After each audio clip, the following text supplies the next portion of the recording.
Okay, this is going to be a review over kinetics and the Hungry Hungry Hippo activity. This is meant to get you started in the new unit and help you understand what's going on and what are some factors on this unit. So in order for a reaction to occur, molecules must collide to break bonds. Not all collisions result in a breaking of bonds and the production of products. So in this activity, we're embracing the idea of Hungry Hungry Hippo to try to make sense of what we call collision theory. So hopefully you are familiar with the Hungry Hungry Hippo game, okay? If not, you basically have these 4 hippos and you're trying to get the marbles into the hippo's mouth. So they ask you to describe a successful strategy to use to win Hungry Hippo. I've heard various systems. This is just some of the ideas that kids have provided. So what makes a collision successful in producing products? Well, there's a few things we want to look at. We want to talk about what is activation energy, what is collision theory, and how does activation energy affect the breaking of bonds.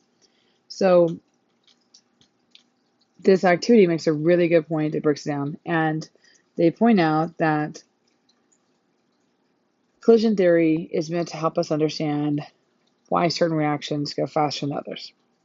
Okay, so it states that when a reactant molecule collides, only a certain fraction of the collisions cause a chemical change.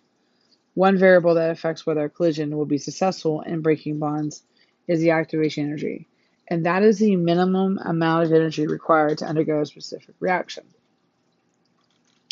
If the energy of the collision is larger than the reaction's activation energy, then bonds will break and the reaction will occur. If the energy of the collision is less than that of the activation energy, then bonds will not break and no reaction will occur.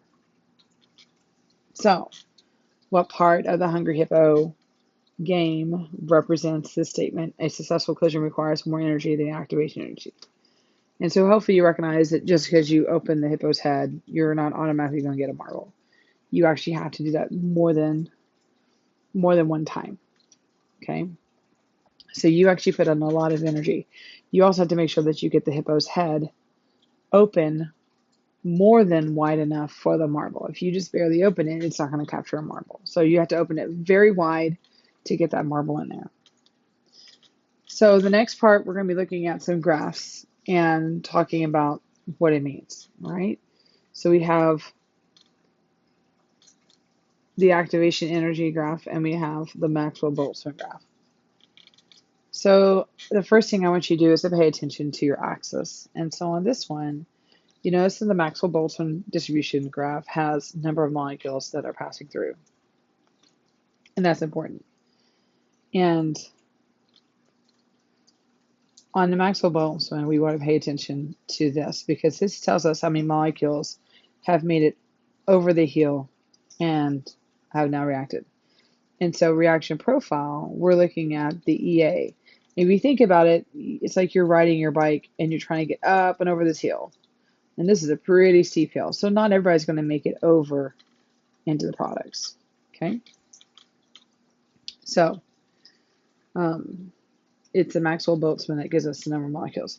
Which magnitude activation energy, 25, 50, or 100 kilojoules, has the largest proportion of molecules with enough energy to break bonds? So as I mentioned earlier, this is a huge hill.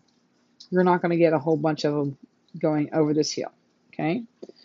But if I go over here to 25, my hill is shorter, whee, and I'm through. And you notice that this has gotten much larger, so 25 is the answer, okay? Shorter hill, more molecules through.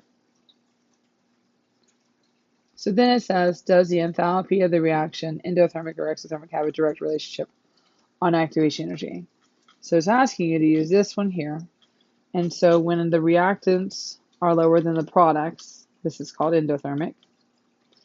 And then when the reactants are above the products, that's exothermic. Okay? So we look at the position of reactants to products to tell us if we have endo or exo. So where's the products located at? And if we notice, these are both 50. And if you look over here, these look basically the same. Okay? So yeah, It doesn't matter if it's endo or exothermite. We're still going to get them through. All right, so making you think on this one, if I have one that has activation of 100 versus 25, I want you to write out what that means in your own words based on what we've been working on. How does orientation affect whether a collision will be successful in breaking a bond? Well, orientation matters. So I can hit these two molecules, but if I don't have the two white dots lined up, they're not going to react, okay? So not only do I have to have the right amount of energy, I also have to make sure that they are orientated where they will react,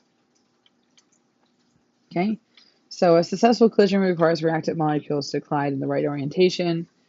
Illustrate how the game demonstrates that, okay?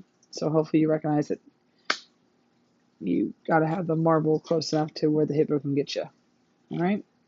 So this one breaks it down even more, that you have the wrong orientation, not enough energy, right orientation, not enough energy, wrong orientation, enough energy, right orientation, right amount of energy. Okay. This is an important slide here. What I've underlined, you need to pay attention to. Only a certain proportion of molecules at a given temperature will have enough energy to overcome the activation barrier. Increasing temperature does not change the activation energy or the orientation needed to create a successful collision. What that does, when we increase the temperature, we are increasing the average energy, the kinetic energy, and the frequency of collisions. So we've increased the probability of a successful collision.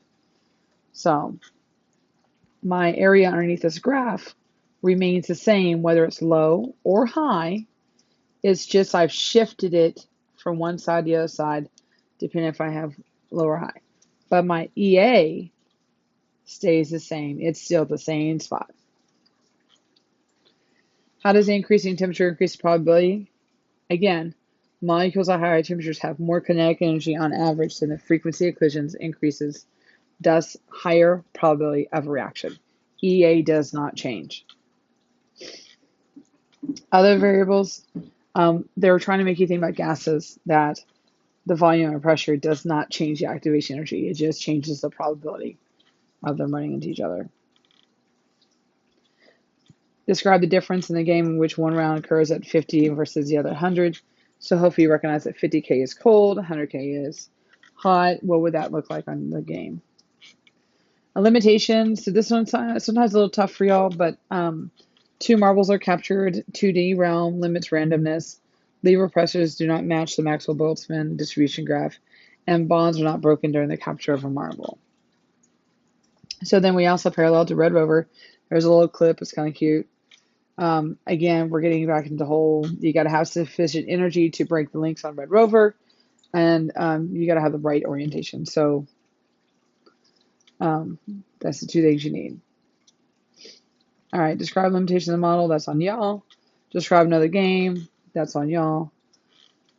So then we get into this idea of unimolecular, bimolecular, and teramolecular. So the question is, which one's most likely to occur? And hopefully, I always use the analogy of, if you were given the task to walk kindergartners in a line with their hands to themselves and not making any noise, is it easier for you to control 10 kids walking down the hallway, 20 kids, or 30 kids all by yourself?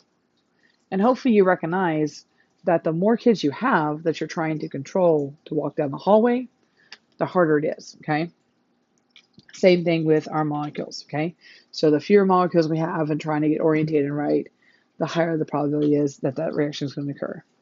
So this gets into what we call elementary steps. So we can take a reaction, as we saw in chemistry, like the Fritz Haber process, where we took an overall reaction that we wanted, we break it down into smaller steps, and we have a higher probability of getting those molecules across the finish line because we have these smaller steps. Now, the key thing is, I want you to notice that here I have this EA here.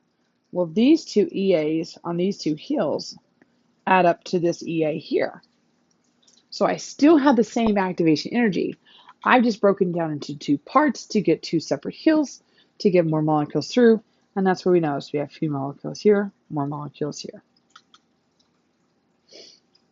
So a key difference between A and B, hopefully you notice that A is one step, B has two steps. Then this one asks, B gets into what we call systems of equations for math.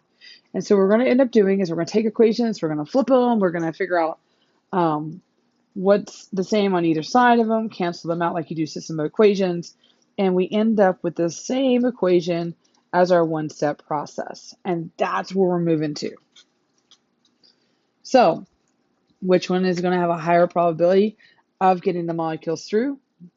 Going back to your graph, hopefully you recognize that the two-step process will get more molecules through than the one-step process. And that's what the question's asking for. Difference in the graphs, hopefully you notice, you got two humps on the graph for the two steps, okay? But they all equal the activation energy. So in conclusion, collision theory has two requirements: correct orientation, and you need the correct or actually more energy than the activation energy barrier. It's also easier when less molecules are involved, so taking elementary steps enable the reaction to occur at a higher probability. And that is the Hungry Hungry Hippo activity. It gets us going in kinetics. Great job, live long and prosper.